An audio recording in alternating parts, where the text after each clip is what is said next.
Listener-supported St. Gabriel Catholic Radio AM 820 brings you Family Sanctuary, a show that inspires living the gospel message in word and deed within our families. And now, Family Sanctuary with host Peggy Hartshorn.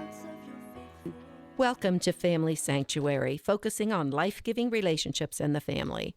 I'm your host, Peggy Hartshorn, chairman of Heartbeat International, that advances life-affirming pregnancy help around the world.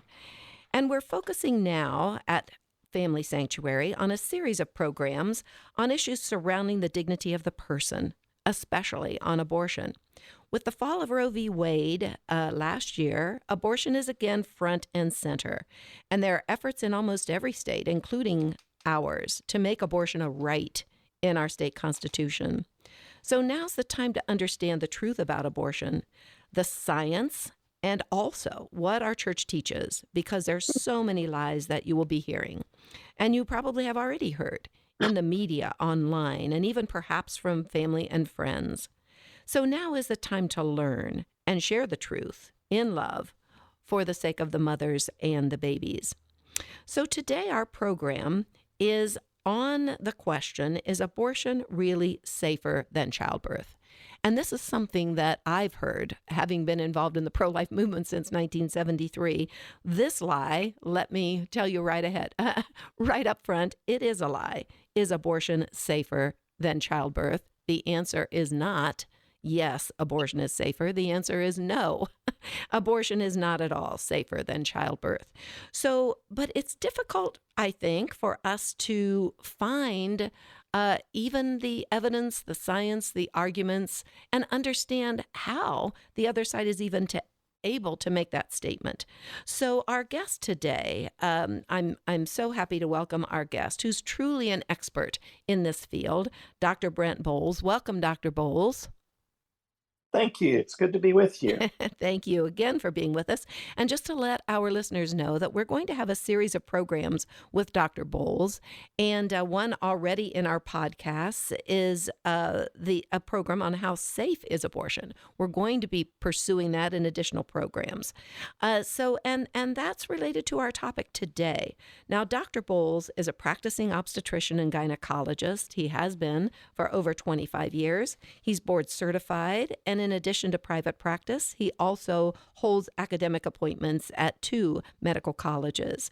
He served the pro-life community for many years, was a pregnancy center medical director from 2008 to 21. And in 2014, he started becoming an expert witness for various states as they were looking at legislation. He served as a pro-life expert witness in federal courts when the abortion industry has challenged state laws requiring inclusion of the abortion pill reversal information in informed consent. Dr. Boles is now also the medical director of Heartbeat International's Abortion Pill Reversal Network, and there are programs in our podcasts on that subject. His book, Supremely Wrong, The Injustice of Abortion, is now in print. He lives in Florida and continues to work as an OBGYN in addition to his pro-life efforts. So, Dr. Boles, again, welcome, and let's just dive into this question that has bothered me since I first got involved in pro-life back in 1973. Even then, they were telling the lie that abortion is safer than childbirth, and it was very, very difficult to find ways of responding to that. We know it's a lie, but how can we respond to that argument? Or that lie, I should say. Yeah. Your listener needs to understand some definitions. You know, what is considered a maternal mortality? How is that tracked? What is an abortion mortality, and how is that tracked? And what is the best way to look objectively at data like this and come to some legitimate conclusions? And I think we can accomplish that pretty easily. Good. And I should have said in introducing, is abortion safer than childbirth for the mother? Because, of course, it's a given that for babies, abortion is almost always 100% fatal. We have a few cases where infants have survived. And now we have abortion pill reversal, which is phenomenal. And our listeners, again, can look at podcasts of this program on that. But we're talking about abortion pill and abortion, surgical abortions, in the safety for the mothers, maternal safety. So thank you for that, Dr. Boles. Yes. Yes, that goes without saying. We all realize that virtually 100% of the babies whose mothers choose abortion, are lost. Right. So it's the only so-called medical procedure where 50% of the humans involved die, and that's the intention. That's I have a hard time agreeing with people who say it's just a medical procedure or it's legitimate health care. Legitimate healthcare doesn't intentionally kill human beings, Right. but abortion does.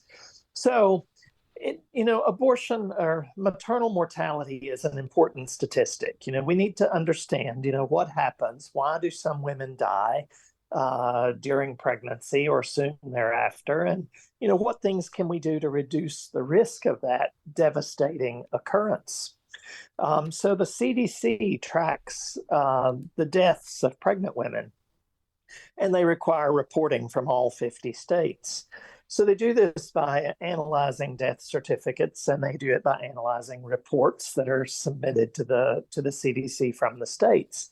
So any woman who dies from the time her pregnancy test is known to be positive until at least 6 weeks after the delivery, and some researchers track for up to a year after a delivery or end of a pregnancy. Any woman who dies is, that is listed as an abortion. It's listed as a maternal mortality. Now, some deaths occur because of a complication with the pregnancy, but obviously, some pregnant women have car wrecks. Some are the victims of domestic violence. Some are just, murdered outright, or some commit suicide. These are all deaths that occur during a pregnancy, and that data is considered in the final analysis. But where you begin to get the problem is that some abortions on death certificates, the woman was pregnant, and the fact that there was a pregnancy involved, in that time period, categorizes her as a maternal mortality, but the death certificate will rarely say that it was during or as the result of an abortion, or that the pregnancy had ended an abortion before the woman died. So a lot of mortalities that occur during or after an abortion are categorized as a maternal mortality, but are never reported as an abortion mortality. Dr. So that's Boles, one problem. I think, let me ask a clarification here, because I've also often heard that women who have abortions and then have complications, and even some complications that may end in death, do not go back to the abortionist. They usually go to an emergency room. And That's correct. so you're saying that, of course, I don't even know whether the abortionist would list it as a maternal mortality due to the abortion, but because women don't go back to the abortionist, sometimes these situations you're saying that actually lead to their deaths as a result of the abortions, they're never even linked to the abortion at all officially. Correct. Okay. The good data that shows that more than 60% of complications after a particular type of abortion are cared for by the woman's private gynecologist or by an emergency room, and do not involve the abortion doctor. So the abortion doctor may not even know, and even if he does know, he may not report it because there's no enforcement of reporting requirements. Right. So the listener needs to understand as well how abortion statistics are reported to the CDC. And for any listeners that might be on the other side of this issue who don't believe what I'm saying, what I'm about to say, go to the Guttmacher website, the Guttmacher Institute. The Guttmacher Institute is the research arm of Planned Parenthood. What I'm about to say comes from their website. It doesn't come from a pro-life organization. So before you accuse me of making things up, go check out your own sources. So the Guttmacher Institute's webpage has a lot of information on different ways of reporting in different states. So we have 50 states in the United States of America.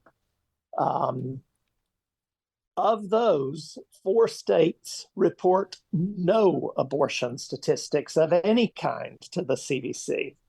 One of those is California, the most populous state in the country. They don't report anything. They don't report abortion numbers. They don't report the ages or the gestational ages of women having abortions. They don't report ethnicities or reasons. They report nothing, especially complications and deaths. So 4 states report nothing. 18 other states do report some information, some different demographic facts, but they don't report complications or deaths.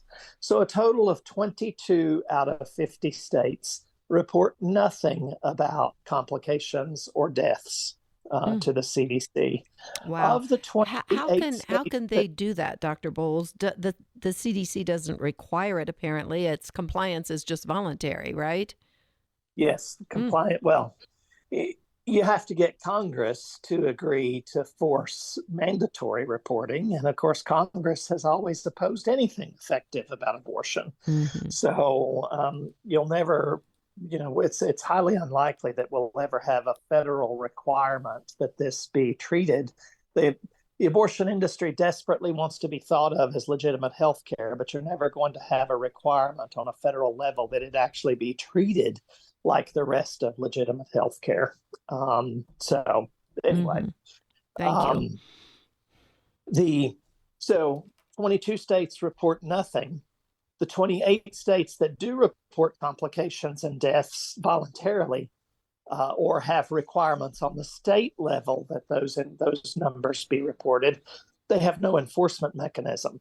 The abortionists aren't audited. Emergency room records aren't audited in any way to see if all the abortion complications are being reported. And not out of willful deception, but just out of unawareness of the requirements or how to do it. ER doctors who see abortion complications very rarely report anything and frequently just code it as if it's a pregnancy, a miscarriage-related issue, not an abortion-related issue. So there's very inaccurate coding. So in 2012, 2 abortionists and abortion researchers, Dr. Raymond and Dr. Grimes, published their paper that has been used and abused and by just about everybody in the abortion industry over the 11 years since it came out, which concluded that abortion was 14 times safer than childbirth, that you are 14 times more likely to die from having a baby than you are from having an abortion. So there's one glaring, the first glaring problem. I started to say there's one glaring problem, but there are many with that paper. The first glaring problem is on its first page when it claims to have reviewed comprehensive data on abortion and maternal deaths, abortion deaths and maternal deaths from all 50 states. No such data set exists anywhere in the United States. Dr. Grimes, we're just about halfway through. May I reintroduce you and our topic for those who maybe just joined us? Our expert today is Dr. Brent Boles, a practicing OBGYN for more than 25 years. He is also, not only has he been involved in pro-life as a medical director of pregnancy centers since 2008, but he has become also an expert witness in federal courts for the pro-life data and evidence that he's presenting to us today, as well as being an expert in 5 malpractice cases. So Dr. Boles, still a practicing OBGYN, is speaking to us today, giving us all kinds of very helpful information about the lie that abortion is actually safer than childbirth for women. And Dr. Boles has been talking about a notorious study published in 2012, which stated that abortion abortion is 14 times safer than childbirth. He's explaining why that is such a lie. Thank you, Dr. Boles. You're welcome. Mm-hmm. So, the authors claimed to have reviewed comprehensive data from all 50 states regarding abortion mortality. No such data set exists. There is no comprehensive, consistent set of data. And, I've brought this up. I once brought it up in the deposition I was giving, actually for the attorney. I was serving as an expert for the Attorney General in the state of Ohio earlier this spring. And I was deposed by an attorney that had been retained by Planned Parenthood. And he challenged what I had said about the risks of abortion mortality and started to lecture me on how I was wrong, that the CDC had comprehensive data from all 50 states. And I said, no, they don't. The Guttmacher Institute website shows that 22 states report no statistics on deaths. And he said, well, the CDC has other ways of collecting the data. They look at obituaries. Excuse me? How many obituaries has anyone in the world ever seen where it said Jane Smith, age 23, died while having an abortion? She is survived by her mother, her father. No, those are not in, that kind of information isn't in obituaries. You can't say that that's comprehensive, objective data. It's ridiculous. There's so much about this issue that doesn't just border on ridiculous. It's absolutely ridiculous. So you can't comment on comprehensive mortality data from the United States. The data set like that doesn't exist. The minority, the 22 out of 50 states, the states in the minority of states that report nothing, they perform more than 60% of the abortions. They have more than 60% of the abortion clinics. So the majority of abortions are being performed by states that report no data on complications or deaths to the CDC. There is no comprehensive data in the United States. But there is a way to look at this issue and to get objective data. And that's by employing a method called record linkage, where you look at death certificates and link them to the healthcare record and really dive into it and see, did they have a pregnancy? Did that pregnancy deliver? Did they have a miscarriage? Did they have an ectopic pregnancy? Did they have an abortion? By looking at record linkage to see all the elements, you can really get this done. And has that been done anywhere? Yes, it has been. Now, I'm not in the United States, though. Is that correct? No, not in the United States. I'm not a fan of the concept of socialized healthcare, where there's a single payer funded by the government that has centralized control and all of that. There's a lot of reasons why I'm not in favor of that. But countries that have that, like Finland, for example, they have a central payment mechanism. They have centralized control of the healthcare. They keep all the records in one database of all of the interactions that each of their citizens has with the healthcare system. And with regard to this issue, those records include whether or not they were pregnant, whether or not they got prenatal care or had a miscarriage or had an ectopic or had a delivery or had an abortion.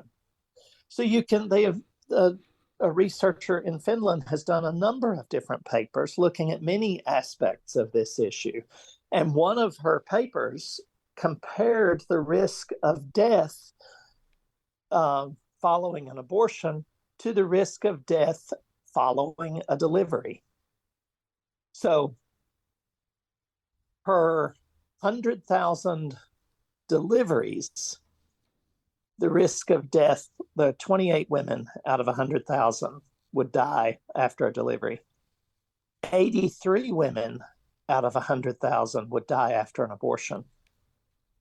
Wow.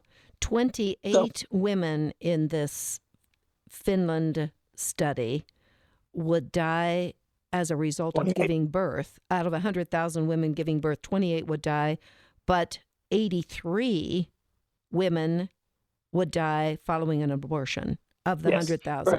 Right. According to record linkage data analysis, for every 100,000 women who had a delivery, 28 of them died.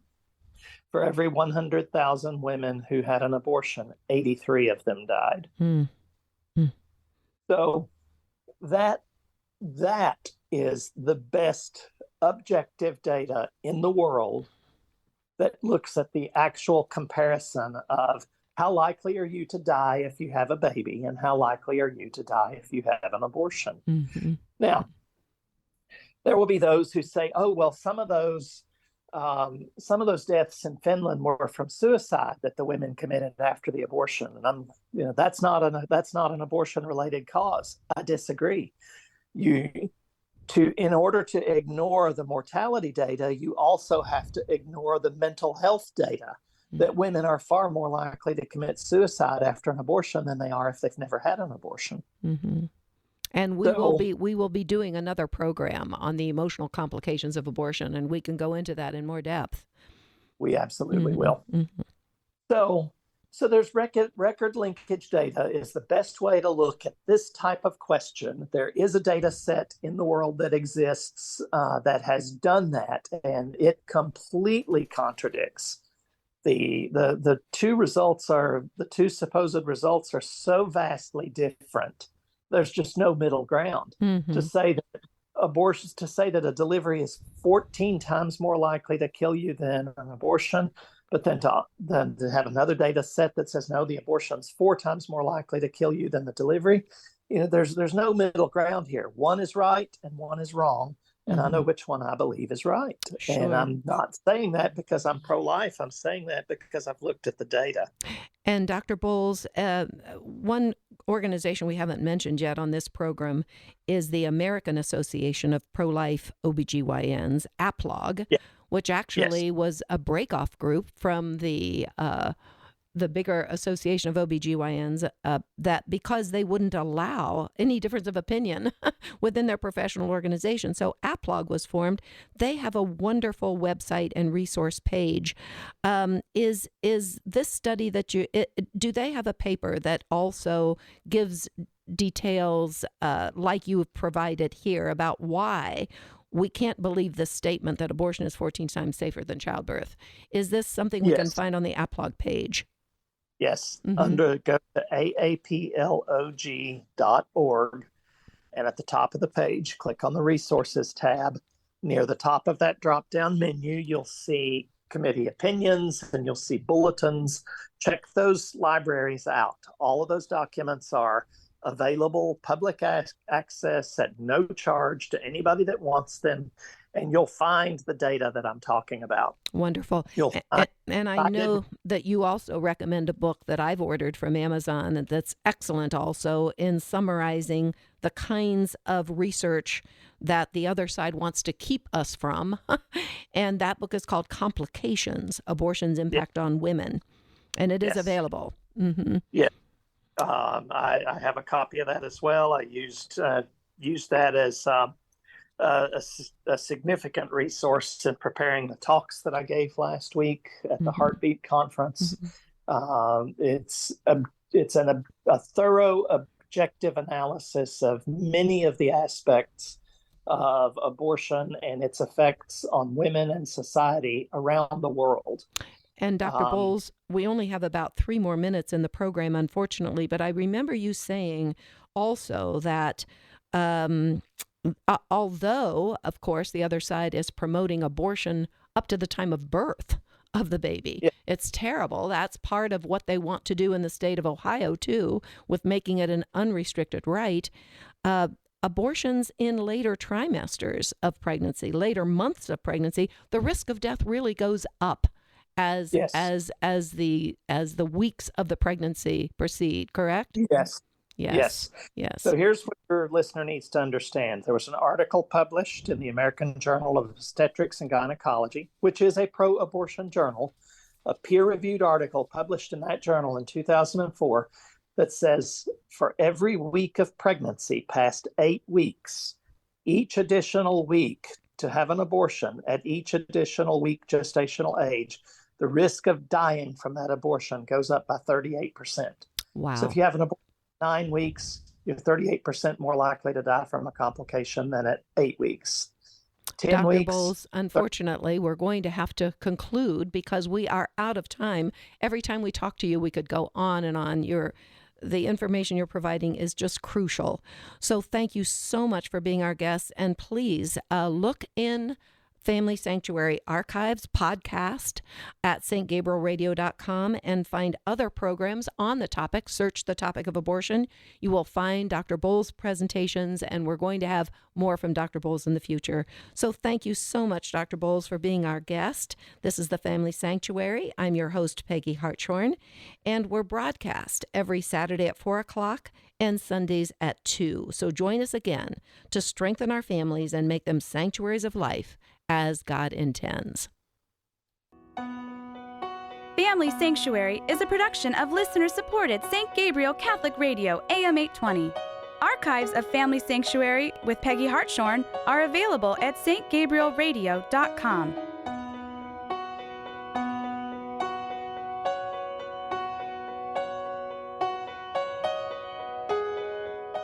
Veni,